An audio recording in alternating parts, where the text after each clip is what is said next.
My name is Desiree Go. Isa po ako sa mga official company speakers ng First Vita Plus. Dati po, naging empleyado rin po ako for 9 years sa Makati. Baka meron po dyan mga Makati boy, Makati girl, no?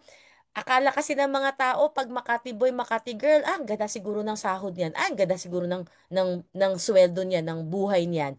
Pero actually, kahit may sahod, kahit may sweldo, parang kulang pa rin. 'Di ba? Ako po ay graduate ng Philippine Science at ng UP Diliman, kaya actually hindi naman ako nahirapan maghanap ng trabaho. Pinili ko talaga ang Canon Philippines kasi nung time na yon, yung mga digital cameras, yun po yung usong-usong produkto. Dati po, naalala nyo pa yung time na pag meron po kayong digital camera, social ka, in na in ka. Ngayon, di na masyado kasi lahat ng cellphone may camera. So parang napalitan na, nawala na sa uso yung digital camera. But there was a time nung bagong graduate po ako ng UP na ang lakas-lakas talaga ng parang ng hatak ng digital camera. So doon ako nag-apply kasi yun po yung malakas magpasweldo, mataas magpasweldo. Yun po yung akala ko noon, no, na yung pasweldo, actually, mataas naman na siya at that time. Pero syempre, hindi pa rin sapat kung talagang bibilhin mo lahat ng mga gusto mo sa buhay. So, paano ba ako napunta ng First Vita Plus? Ayan ang laging tanong. Kasi may maganda naman daw akong trabaho noon. Bakit daw ako napasali dito? Simple lang po, nagkasakit ako, hindi na po ako nadudumi, and then I was looking for a solution. So, ang First Vita Plus po na-introduce sa akin ni Dr. Richard Custodio. Si Doc RC po tsaka ako, magkaibigan po kami since college days. Hindi pa po siya doktor. Magkaibigan na po kami ni Doc RC. Magkagimik kami niyan eh. Ang backstory po dyan si Doc meron pong kaklase ng college sa Ateneo. Nakaklase ko ng high school sa Philippine Science. Kaya po kami naging magbarkada ni Doc RC. So, after po ilang taon, naging doktor na siya. Ako naman po nagtatrabaho na sa Makati. So, lagi ako nagtatanong sa kanya. Pag may sakit ako, sa kanya ako lumalapit. Hanggang sa yun nga, napansin ko yung constipation ko, 2 linggo na. 10 araw na bago ako makadumi. So, sabi ni Doc, try mo tong First Vita Plus product.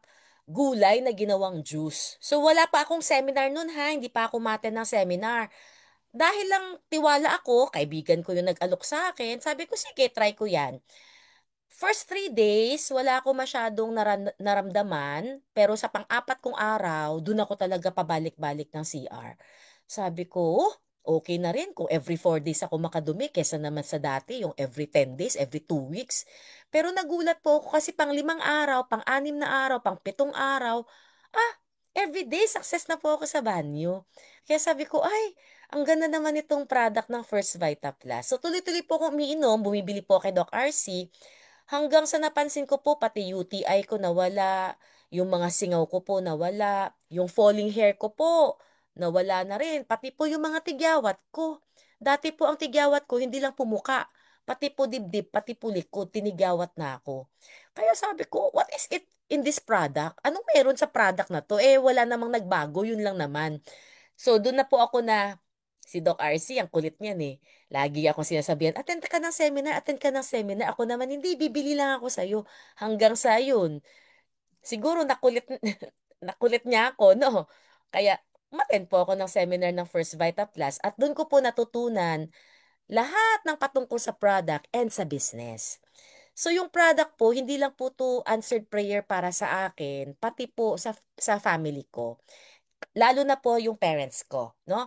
So, nung umattend po ako ng seminar ng First Vita Plus, my dad was 3 months out of heart center kasi na quintuplet bypass surgery ang papa ko. Na heart attack kasi siya.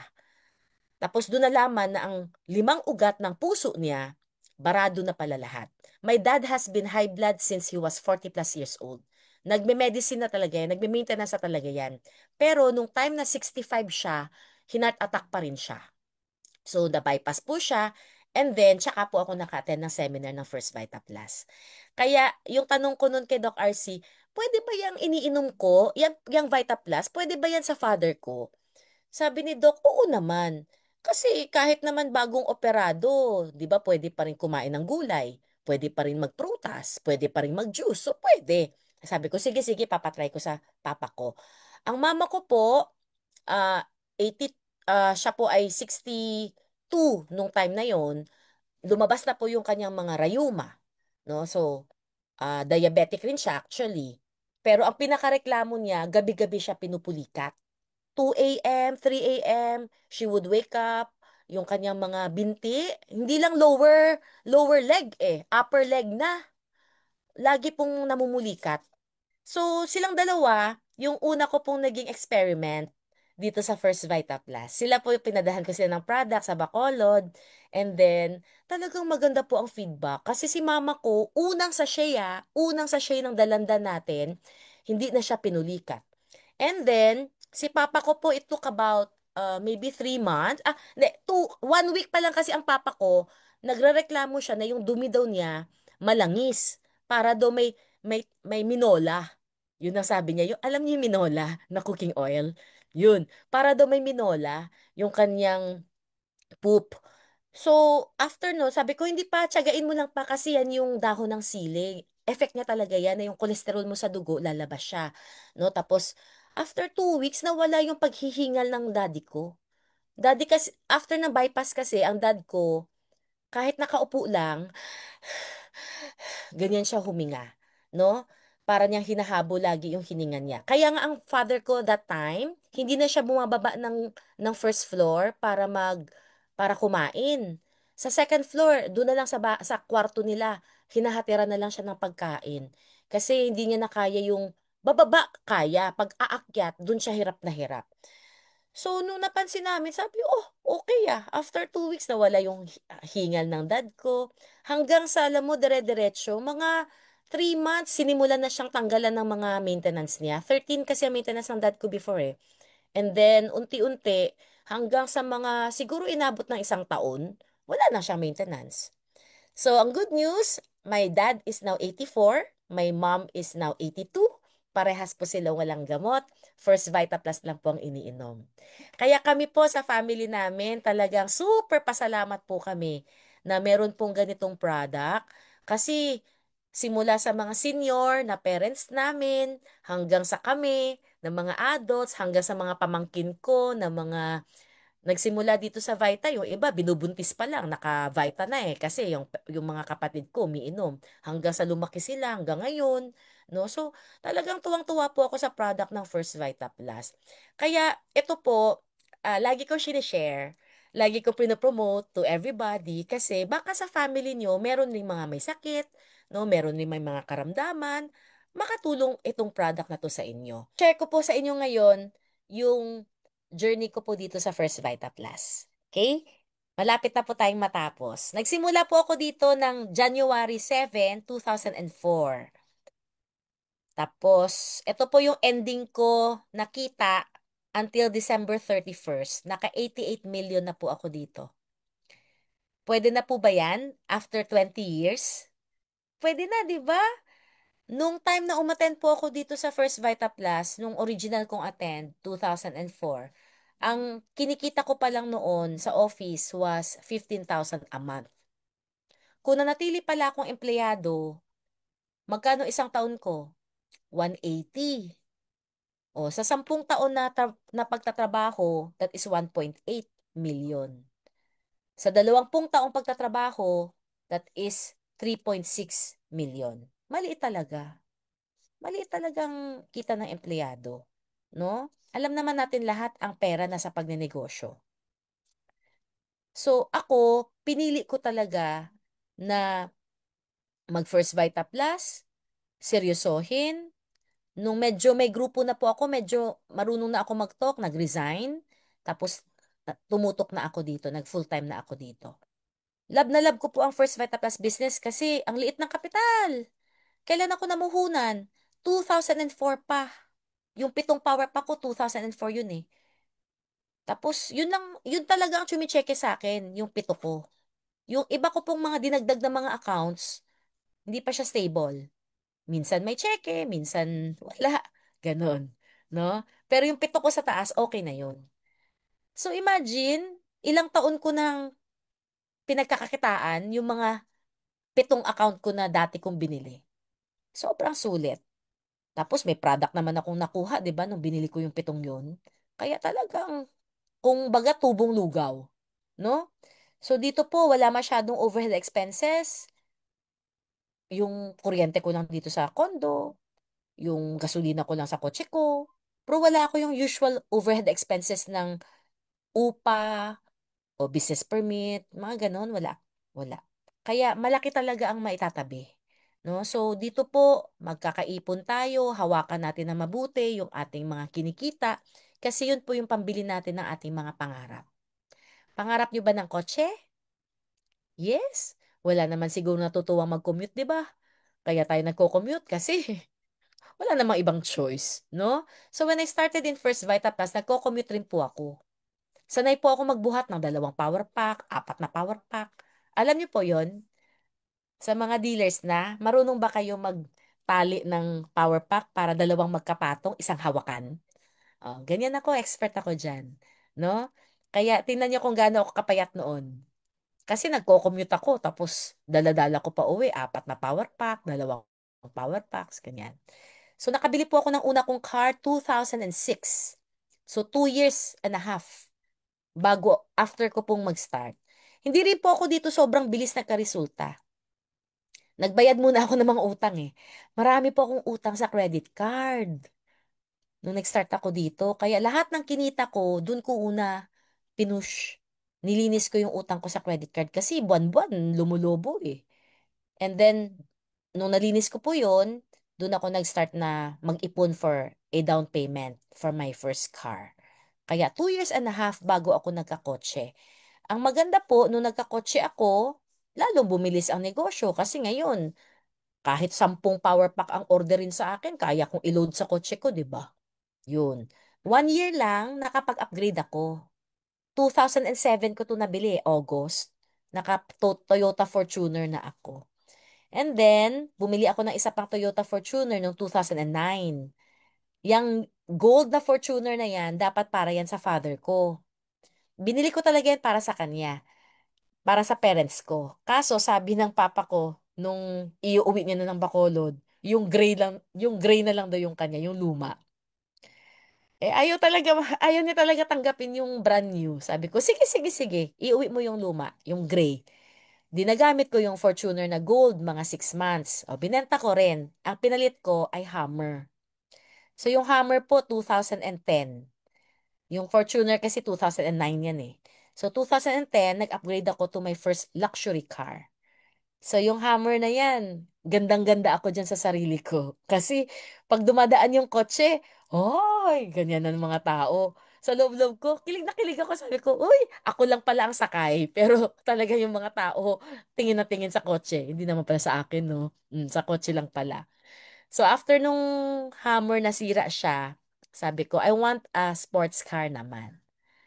Eh, hindi naman ako pwede mag-sports car kasi ang liit-liit. Hindi ma-load ang power packs. Pero sabi ko, sige, I will buy a, ano ba, sports brand. Kaya naging Porsche, no? Ginaya ko rin lang actually yan kay Doc RC. Si Doc RC ang pinakaunang naka-Porsche kayin sa atin eh, sa First Vita Plus. Sa kanya ako nakasakay.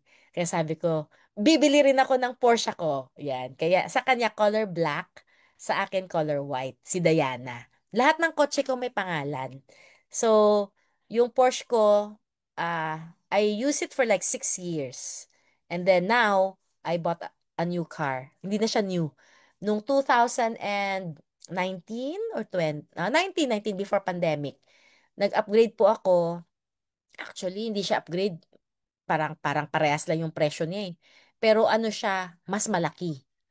Yung Volvo kasi, 7-seater to. Tapos ang laki talaga ng trunk niya. Yun. So, parehas na siya ng price ng Porsche. Kasi ang Porsche mga 6M, ang Volvo mga 5.6, 5.7 million. Ganyan. So, ito lahat po katasto ng First Vita Plus. Dito napunta yung 88 million ko. Part of it. No, dito napunta.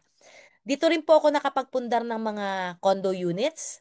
So, ito pong Avida ko, nabili ko po yan ng parang 6 million. Etong West Tower, nabili ko po yan ng 4 million. Lerato, dati, 4 million. Etong tinitirhan ko ngayon, 8 million. No? So lahat to katas ng First Vita Plus. Pag tiningnan niyo po yung presyo sa market ngayon, ang laki na ng tinubo ko. Kasi like itong Meridian, yung tinitirhan ko ngayon, this is in BGC, sa Taguig. Ngayon po ang bentahan ng unit ko dito sa building namin, nasa 18 million na with parking. Kaya kung ibebenta ko po ito, tumubo na po ako ng 10 million. 'Di ba? Ganun pala dapat tayo.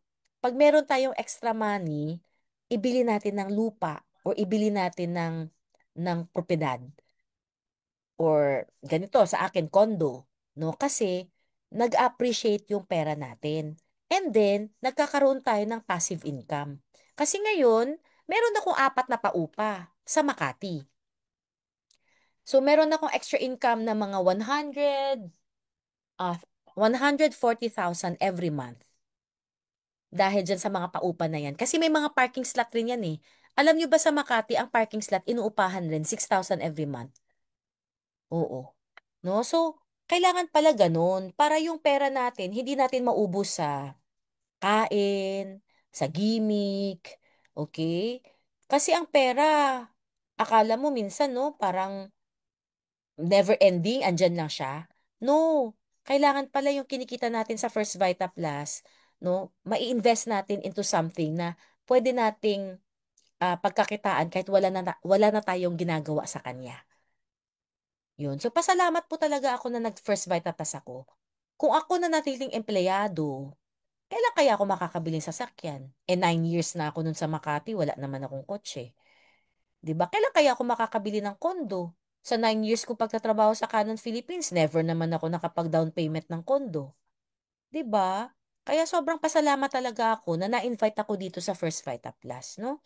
So ngayon ang buhay ko, puro bakasyon. Hindi naman, nagtatrabaho naman ako, no? Pero sabi nga, enjoyin mo rin yung buhay mo. Yung traveling for me, this is my reward to myself. 'Di ba? Nagpagod ako, nagtrabaho ako. So gusto ko naman na ma-rewardan naman yung sarili ko. Ito yung isa sa mga super passion ko talaga. Gusto ko napupuntahan yung mga napapanood ko lang sa pelikula, napapanood ko lang sa mga TV, o kaya nababasa ko sa mga travel magazine. No? So I've been to most of the beautiful beaches in the Philippines. Mahilig ako sa beach. And then, ang dami ko nang napuntahan mga Asian countries. Pinakapaborito ko pa rin is Japan. Kakagaling ko lang ng Japan 2 weeks ago. Nagpunta kami ng World Expo sa Osaka. And then, next month, we're going to Shanghai sa October 22. Yun naman po ay libre sa amin ni Ma'am Doyi, no, bilang official speaker ng First Vita Plus. Every year, meron po kaming libreng trip from Ma'am Doyi and Sir Sok. So, this year, it's in Shanghai. Kasi last year, ano kami Osaka, Japan. Tapos before that, Taiwan. Tapos before that, Bangkok. No? So every year yon. Kaya sabi ko, swerte talaga natin na ganito ang may-ari ng First Vita Plus, no? Si Ma'am Doy, si Sir Sok, they're very, very kind and generous. Yung totoo. So, imagine kung ako'y hindi nag-First Vita Plus, saan kaya ako pupulutin? Di ba po? So, ngayon, masarap po kahit po Europe, kahit po Amerika, pabalik-balik ako. May kuya kasi ako sa US. So, I try to see my nieces, wala pala akong nephew doon. 2 babae na pamangkin ang meron ko doon. Nagkita kami nung June sa Tokyo. Hindi ako pumunta ng US this year.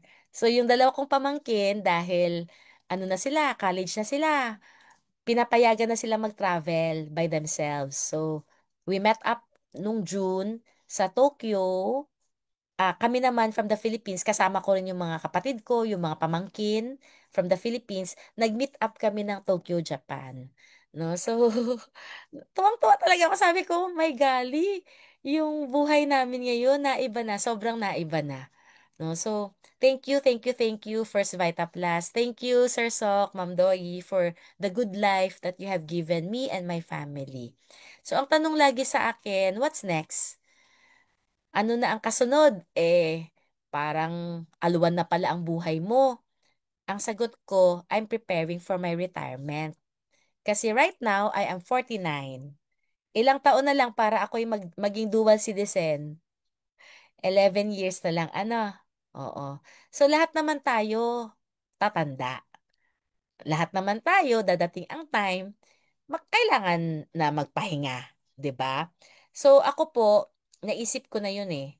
Pag ako nag-retire, how much do I need to maintain my life now? Kasi syempre, pag nag-retire, kakain pa rin, mananamit pa rin. Lahat ng bills, tuloy-tuloy. 'Di ba? So, kailangan talaga, marami tayong ipon, marami tayong investments. Kasi this is my fear. Eto. Yung fear ko itong pangalawa eh. Sabi dito oh, masarap tumanda na may ipon dahil pagtanda natin ay may dalawang senaryo. Una, pag-aagawan ka dahil may pera ka. Pangalawa, pagpapasapasahan ka nila dahil pabigat ka. Ano ang gusto mo sa dalawang senaryo? Siyempre naman siguro lahat tayo gusto yung una, 'di ba? We cannot depend on other people. Kahit sabihin mo may anak ka. Ako wala akong anak. Aso yung anak ko eh, dalawa. No, wala akong human kids. Pero kahit ikaw ay may human kids, I don't think that you can depend your retirement on them. Right? Mamaya mo yung mga anak mo. Tig-aani mga anak. Oy, buti kung super aluwan ang buhay nila. With the 6 kids. Tapos pati ikaw, bubuhayin ka nila. Pero paano kung hindi? Paano kung hindi rin nila kaya? So tayo talaga magpe-prepare ng pagre-retire natin, no? So kung ikaw ngayon 65, 70, malakas pa, 84 na nga ang papa ko. Nagda-drive pa eh. 'Di ba kaya mo pa 'to? Hataw pa tayo, no? Para magkaroon ka ng pera, hindi ka maging pagpapasapasahan ng mga anak. Okay?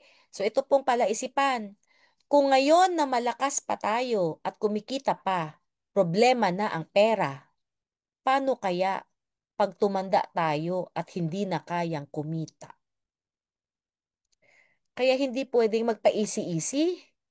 Sayang ang panahon, no? Dapat lagi kang may talk, lagi kang may kausap about First Vita Plus. Kaya itong ating negosyo na kailangan ng puhunan, susi natin yan. Yung 10,999, yan ang susi nating lahat para sa malusog at maginhawang buhay. No? So sana hindi mo siya tingnan na problema. Matagal na tayong problemado sa pera. Ako dati, every 27, 28, 29, inuutang ko na yung ulam ko kay Manang. Yung kanin, inuutang ko na. Kawawa naman si Manang. Yung naghahatid sa office namin na nakasupot-supot na mga ulam. Ang aga-aga na mamalengke. Luluto niya. Tapos sa tanghali, ilalako sa amin, sa office namin sa Canon. 300 employees kami. Kaya sa amin pa lang, ubos na yung ulam niya tsaka yung kanin niya. Tapos lahat kami ganun. Pagdating ng 27, 28, 29, hindi na kami nagbabayad kay Manang. Lista na lang. Imagine, kawawa si Manang, no? O, ngayon, from that scenario na lagi akong walang pera, ngayon, every week, may pera. Saan galing? O, dahil nagnegosyo ako ng First Vita Plus. Kaya sana ikaw rin, wag mong palagpasin yung binigyan tayo ng chance na kumita ng malaki. 'Di ba? So do something today that your future self will thank you for. Gumawa ka ng mga steps para pagdating ng panahon, alwan na ang buhay mo. Sasabihin mo, ay salamat talaga, nag-First Vita Plus ako noon. Ganyan ako eh. Imagine, 225 na, 2025 na, lagi ko pa rin sinasabi, buti na nag-First Vita Plus ako. Eh, kailan ba ako sumali? 2004 pa. Ang tagal na, di ba? Oo, pero everyday, pinapasalamat ko pa rin na buti na lang talaga nag-First Vita Plus ako. Kaya, sa mga bago at saka sa mga luma, pagtulungan natin ito ha. Walang iwanan, dapat lahat tayo yumaman sa First Vita Plus. So, welcome, welcome, welcome to First Vita Plus. Pagtulungan natin para lahat ng mga pangarap nyo, makuha nyo rin dito sa First Vita Plus. Thank you! Great morning, everyone!